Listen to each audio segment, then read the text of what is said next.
Kalau Anda masih mempertahankan kekuasaan yang zolim, membela mereka yang tidak benar, Anda ingat peristiwa akan jalan terus. Dan kami mencatat rakyat, kamu hakim yang zolim, kamu jaksa yang zolim, kami catat. Dan ada perubahan nanti, kalian tiba gilirannya harus diadili dengan pengadilan rakyat.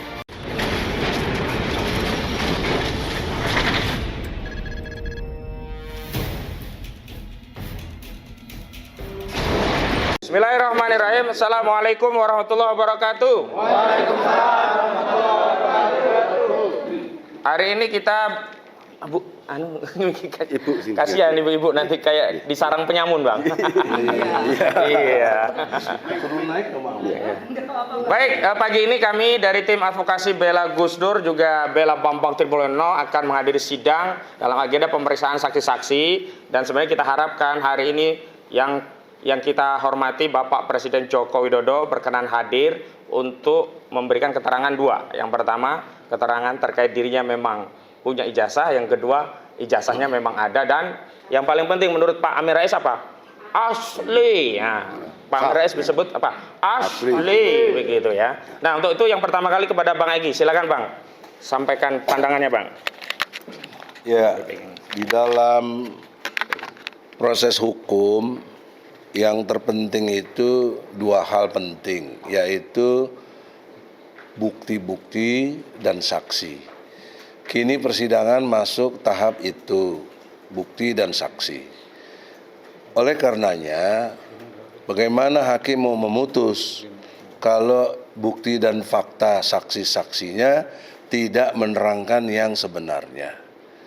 Atau dengan kata lain, ijazah asli yang dimaksud oleh Jokowi yang selama ini dipegang itu mana? Kami tunjukkan lewat klien kami Bambang Tri dan Gus Nur bermubahalah menyatakan itu palsu. Atau dengan kata lain, Jokowi tidak memiliki ijazah SD, SMP, SMA yang sebenarnya, termasuk nanti yang UGM itu tersendiri. Nah, pertanyaan seriusnya, mengapa hingga hari ini Jokowi tidak juga memberikan yang aslinya? Kan ini soal yang sangat-sangat sederhana dan amat menyelesaikan masalah. Tapi kalau sampai hari ini Jokowi juga di kampungnya ini kan Solo ini nggak datang juga, maka haruslah kami berharap hakim tidak perlu lagi ikutin tahapan-tahapan yang ada dalam konteks persidangan. Harus dinyatakan ini, ditetapkanlah ijazah Jokowi itu palsu. Nah, sehingga dengan demikian ada peristiwa hukum yang disebut pelanggaran. Maka dengan pelanggaran itu terjadilah impeachment, mestinya begitu. Karena Jokowi menggunakan ijazah palsu pada waktu mendaftar capres. Nah, itu persyaratan yang serius, maka Jokowi harus batal demi hukum, tidak bisa melanjutkan menjadi presiden. Itu harus menjadi kenyataan hukum yang harus diputuskan. Tapi kita lihatlah, kita ini biar ilmunya segudang dan bagus, mampu mengatasi siapapun, tapi kita kalah dengan kekuasaan. Karena kekuasaan dimiliki, dipegang oleh orang-orang yang zolim. Nah, kita lihatlah hakim di sini. Tadi saya lihat masuk ke sini ada visi dari badan peradilan yang mandiri, badan peradilan yang agung. Kita lihatlah visi misi di pengadilan ini jalan apa tidak. Apa cuma omdo aja papan-papan pengumuman itu. Kita lihat ke depan, insya Allah hakim diberi hidayah oleh Allah, memutuskan untuk jelas dengan ditetapkan ijazah Jokowi adalah palsu. Allahu Akbar. Allahu Akbar. Allahu Akbar. Assalamualaikum warahmatullahi wabarakatuh. Selanjutnya, mohon perwakilan dari Pak Nurudin untuk menyampaikan dukungan bagi Gus Dur dan Bambang Tri, karena selama ini begitu banyak dukungan dari masyarakat Solo, dan kita berterima kasih sekali. Ini hadir kira-kira ada berapa nih? Seratusan nih yang hadir. Ya. Di luar masih. Di luar masih banyak lagi. Monggo, Pak. Ya. Pegang dulu itu. Dipegang. Ini nah itu dipegang. Ya. Assalamualaikum warahmatullahi wabarakatuh. Waalaikumsalam warahmatullahi wabarakatuh. Nama saya Salim dari warga Solo. Yang pasti kami semuanya di sini sebagai pendukung dari Bapak Nur, Gus Nur seperti itu, dan Bambang Tri, kami selalu mendukung dan insya Allah perjuangan ini akan membuahkan hasil yang manis. Amin. Dan kita buktikan siapa yang sebenarnya berijazah palsu. Seperti itu. Kita buktikan di sini dan semoga Allah meridhoi dari apa-apa yang kita lakukan. Allahu Akbar. Ada lagi yang lain, monggo sebelum saya? Yang paling jauh. Ji, monggo. Yang wanita salah satu ngomong. Terima kasih. Assalamualaikum warahmatullahi wabarakatuh. Waalaikumsalam warahmatullahi wabarakatuh. Nama saya Lili Parianto, umur saya 69 tahun. Masya Allah. Saya dulu juga berjuang sama-sama Bang Egi, itu terakhir di Megamendung waktu itu. Allah. Kami warga Solo asli dan saya kebetulan tetangga kecilnya Jokowi ada di Nusuan. Itu saya adalah pendukung kebenaran. Saya pendukung kebenaran di sini. Saya rutin setiap sidang pasti datang. Demikian mudah-mudahan Jokowi mau datang untuk menunjukkan kejentlemanannya, menunjukkan jasa yang asli agar kami percaya bahwa Solo tidak dipermalukan oleh Jokowi. Sekian, terima kasih. Waalaikumsalam warahmatullahi wabarakatuh. Waalaikumsalam warahmatullahi wabarakatuh. Perwakilan dari ibu-ibu siapa, monggo? Nah ini nih. Monggo. Tekan gini ya. NKRI harga 2. Nah, Assalamualaikum warahmatullahi wabarakatuh. Waalaikumsalam warahmatullahi wabarakatuh. Belum harapan. Allahu Akbar. Allahu Akbar. Saya bukan mewakili diri sendiri, saya mewakili orang-orang yang mendengar, mengerti dan membaca ada kecurangan. Siapapun itu namanya, entah Bambang, entah Gus Nur atau siapapun yang menemukan atau mengetahui ada kepalsuan atau mungkin indikasi ijazah palsu, siapapun itu kita harus bela dan dalam hal ini kita mengikuti persidangan untuk mendapatkan kebenaran ijazah yang asli. Untuk itu kita jauh-jauh dari beberapa daerah sengaja ke Solo karena katanya banyak saksi-saksi yang di Solo, kita ikutin dari dengan insya Allah dari semua yang masih mempunyai hati untuk membela kebenaran sampai ketemu benar-benar ijazah itu palsu atau asli. Saya khususnya dan kami mengundang teman-teman, saudara-saudara, mungkin senior-senior yang seusia dengan Pak Jokowi yang mengetahui apakah itu teman sekelas, teman main, mungkin teman mancing atau teman cari kodok, silahkan monggo. Kami harapkan ini untuk kepentingan kita semua, bukan untuk saya sendiri, nggak ada hubungannya saya sama ijazahnya. Iya, monggo yang benar-benar masih mempunyai rasa cinta kepada khususnya negara ini demi nama baik kita malu dong punya. Kalau memang benar ijazah Pak Presiden kita palsu ya kan. Mari untuk itu saya menghimbau mungkin masih panjang atau semoga segera selesai. Yang merasa berkepentingan mengetahui kebenaran ini akan menjadi sejarah kita di masa yang akan datang. Demikian, mohon dukungan yang tidak bisa hadir mungkin bisa mendoakan. Ini untuk kepentingan kita bersama, tidak hanya untuk agama Islam, tidak ada hubungannya dengan agama, tapi untuk kepentingan nasional kita semua. NKRI harga 2. Demikian, Assalamualaikum warahmatullahi wabarakatuh. Biar komunikatif. Baik. Apabila benar ternyata ijazah Jokowi palsu, bagaimana sikap Anda?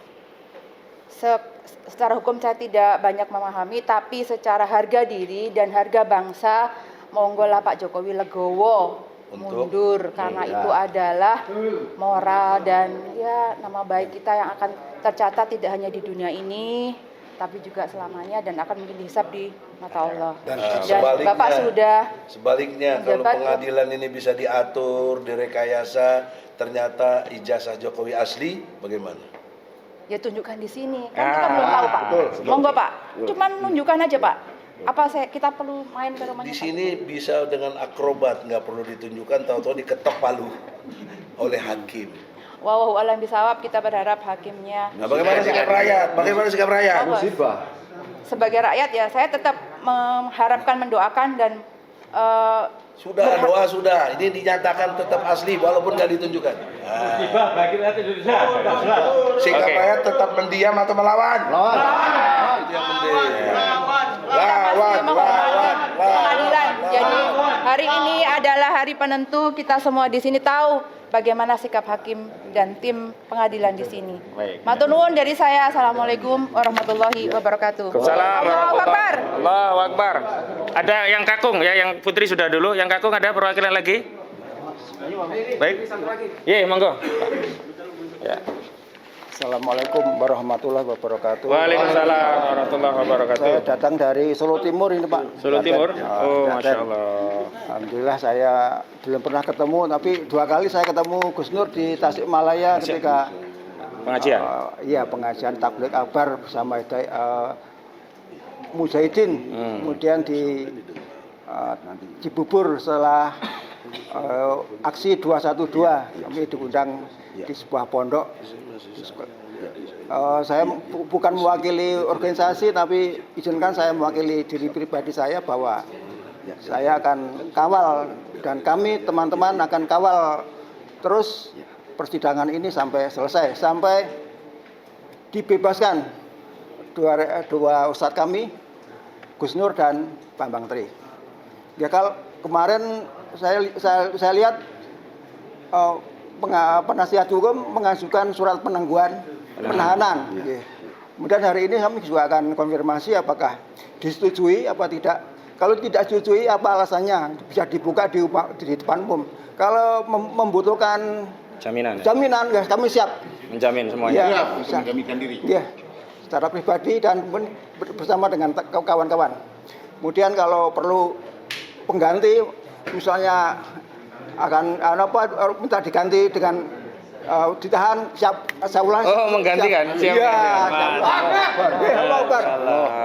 ya. Sekali lagi kami mengucapkan terima kasih.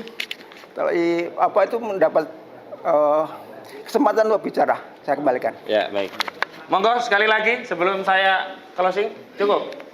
Baik, bismillahirrahmanirrahim. Persoalan persidangan ini kuncinya sebenarnya ada pada ijazah palsu. Dan ijazah palsu itu bisa selesai kalau saja Presiden Joko Widodo menunjukkan ijazah aslinya di hadapan persidangan. Sehingga ini ijazah palsu, ijazah asli ini harus dihadirkan di persidangan atau tidak? Harus. Ini genting atau tidak masalah ini? Genting. Maka harusnya yang dikeluarkan itu bukan Perpu Cipta Kerja, tapi Perpu ijazah palsu, di mana di dalam Perpu itu sangat genting dan mendesak untuk menunjukkan ijazah kepala negara sekaligus kepala pemerintahan agar tidak ada lagi dusta di antara seluruh anak bangsa. Karena benar tadi kalau sampai ternyata ijazah ini palsu, berarti kita mewariskan ya kepemimpinan nasional kepada orang yang tidak berhak, dan ini akan menjadi cacat sejarah, aib sejarah. Bukan hanya buat kita, bukan hanya buat Bambang Tri sama Gus Dur, tapi ini aib sejarah bagi seluruh rakyat Indonesia. Gus Dur sudah benar dia mencari verifikasi dengan melakukan mubahalah kepada Bambang Tri. Bambang Tri juga sudah benar melakukan mubahalah karena dia meyakini ijazahnya palsu. Yang keliru itu kenapa orang meyakini mubahalah dan mengamalkan mubahalah soal ijazah, dan yang diyakini ijazah palsu kok dianggap penistaan agama. Yang kedua, kalau ini dianggap kabar bohong, ya kan, dianggap menebarkan kebohongan yang menyebabkan keonaran di tengah masyarakat. Pertanyaan seriusnya, nah ini meminjam istilahnya Bang Egy Sujana. Pertanyaan seriusnya, kabar benarnya mana? Begitu. Kabar jujurnya mana? Kabar benarnya kan harusnya ada ijazah asli. Sampai sekarang belum ada ijazah asli. Diduga kuat tidak ada ijazah asli. Karena itu kita butuh ijazah asli. Kan tuh Pak Jokowi datang membawa ijazah asli. Jangan sampai negeri ini dipenuhi dengan kepalsuan. Kalau saja terbukti nanti ijazah itu palsu, berarti kita dipimpin presiden yang palsu. Berarti semua kebijakan yang diaturnya adalah palsu. Berarti kita semua kena prank oleh seorang kepala negara yang palsu. Mau atau mau? Tidak. Nah, ini kan saya ajak mau atau mau saja tidak. Berarti kan punya kesadaran dari di sini, tidak hanya terbawa oleh omongan saya. Ketika saya tanya mau atau mau, ternyata jawabannya juga tidak. Karena kita semua punya kepentingan dan tidak mau kalau punya presiden dengan ijazah palsu. Itu yang pertama. Yang kedua, sebenarnya Bang Egy Sujana sudah memulai ikhtiar dengan sangat elegan untuk menghadirkan presiden dalam sebuah forum yang setara antara rakyat warga negara dengan kepala negara. Ya, ini melalui gugatan perbuatan melawan hukum di Pengadilan Negeri Jakarta Pusat. Saat itu harusnya presiden datang. Sidang pertama, presiden justru tidak datang. Sebelum sidang, Bambang Tri dan Gus Dur malah ditangkap.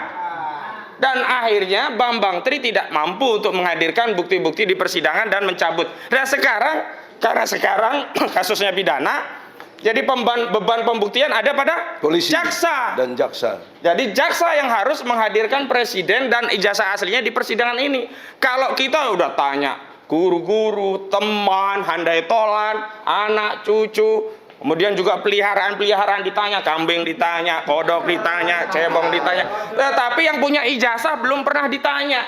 Ijazah aslinya belum pernah dihadirkan. Ini persidangan apa ini gitu? Ada kabar bohong kan berarti ada kabar benarnya ya kan? Menuduh orang kabar bohong tapi tidak menunjukkan mana kabar benarnya. Ini kan sama saja menggunakan kekuasaan untuk zolim kepada rakyat. Mentang-mentang punya wewenang bisa nangkap, lalu Bambang Tri dan Gus Dur ditangkap, langsung dipenjara, dan hari ini ditahan. Makanya benar tadi kita akan tanya apa argumentasinya kalau nanti tidak bisa dikabulkan penangguhan penahanan. Kenapa? Karena penangguhan penahanan itu sudah dijamin tidak akan lari, tidak akan menghilangkan barang bukti, tidak akan mengulangi perbuatan pidana lagi, dan istrinya juga siap menjamin. Ini tadi ada yang siap juga menggantikan kalau sampai lari. Gus Dur nggak mau sidang ya, yang disidang gantinya ada nih. Jadi kita mau lihat nanti bagaimana pertimbangan hakim terhadap permohonan penangguhan yang diajukan. Yang ketiga, saya kira ini yang paling penting bukan bagi kita semua. Kita hadir ini betul tadi bukan hanya karena membela Gus Dur juga Bambang Tri, tapi kita punya kepentingan yang lebih besar. Bagi siapa? Bagi generasi bangsa ini, generasi seterusnya. Ya, ini anak cucu kita yang tidak tahu menahu sejarahnya, kok nanti ternyata di buku sejarah Indonesia tertulis, di Wikipedia tertulis, negara Indonesia yang begitu luas dengan ribuan pulau, dengan luas wilayah yang luas sekali, dengan penduduk ya jutaan, ternyata pernah dipimpin oleh seorang presiden dengan ijazah palsu. Ini kan memalukan, benar tidak? Makanya kita jangan sampai mewariskan ya legacy memalukan ini kepada anak cucu kita. Ini yang paling penting. Dan persoalannya juga bukan hanya karena ijazah palsu, karena kebijakan presiden selama ini selalu menimbulkan ketidakadilan di tengah rakyat. Ya, banyak sekali dia melanggar PPKM semaunya, tidak dihukum. Tapi Habib Rizik Syihab hanya ngomong, alhamdulillah saya dalam keadaan sehat, langsung dianggap mengedarkan kebohongan. Padahal presiden ada 66 ya Bang. Kita pernah gugat dulu 66 kebohongan Presiden Joko Widodo, baik saat kampanye atau dalam janji setelah menjadi kebijakan. Di antara yang paling terkenal adalah masalah mobil SMK. Nah, sampai sekarang belum ketahuan mobil SMK itu. Mobil gaib. Mobil gaib begitu. Yang kedua, di kantongnya ada duit berapa dulu? 11.000. Nah, sekarang kemana duit itu? Itu kabar bohong atau kabar benar? Halu. Kabar halu, kabar bohong. Harusnya kalau memang konsisten ya, equality before the law, ada kepersamaan di muka hukum, yang ditangkap bukan hanya Bambang Tri dan Gus Nur. Saudara Joko Widodo harusnya juga ditangkap, itu baru adil. Tapi kalau memang saudara Joko Widodo tidak ditangkap, ya jangan nangkap Bambang Tri dan juga Gus Nur. Kalaupun ini udah kadung ditangkap, ya harus tanggung jawab presiden. Ya, serahkan ijazah aslinya. Sehingga menjadi tenang kita. Oh, ternyata Bambang Tri keliru. Oh, ya sudah, Bambang Tri penjara saja, jangan hanya 10 tahun. 100 tahun di penjara tidak apa-apa. Kalau memang terbukti Bambang Tri yang salah. Tapi faktanya belum dibuktikan ijazah aslinya. Rakyat kecil dizolimi, ditangkap, langsung dihadirkan di persidangan. Ini zalim atau zalim, saudara? Kita lawan atau kita lawan, saudara? Takbir! Takbir! Takbir! Assalamualaikum warahmatullahi wabarakatuh. Closing, Bang. Ya, alhamdulillah atas izin Allah semua akan terjadi. Qulillahumma malikal mulki tu'til mulka man tasya. Jadi Allah yang memberikan kekuasaan kepada siapa yang dikehendaki, dan Allah yang mencabut, Allah juga yang muliakan, Allah juga yang hinakan. Saudara-saudara, terutama majelis hakim dan jaksa, peristiwa politik berhimpitan dengan peristiwa hukum. Sebentar lagi peristiwa politik akan ada. Sekarang udah 2023. Ya. 2024 akan ada pergantian. Kalau Anda masih mempertahankan kekuasaan yang zolim, membela mereka yang tidak benar. Anda ingat, peristiwa akan jalan terus, dan kami mencatat rakyat. Kamu hakim yang zolim, kamu jaksa yang zolim. Kami catat, dan ada perubahan nanti, kalian tiba gilirannya harus diadili dengan pengadilan rakyat. Itu aja, ingat baik-baik, hakim, jaksa, polisi, Anda telah membuat catatan pribadi Anda yang membuat Anda ini adalah orang-orang zolim yang menzolimi rakyat Indonesia, dalam hal ini Gus Nur dan Bambang Tri, dan kami semua yang mencintai kebenaran, kejujuran, dan keadilan. Semoga demikian, mohon diperhatikan. Assalamualaikum warahmatullahi wabarakatuh. Waalaikumsalam warahmatullahi wabarakatuh. Takbir. Allahu Akbar.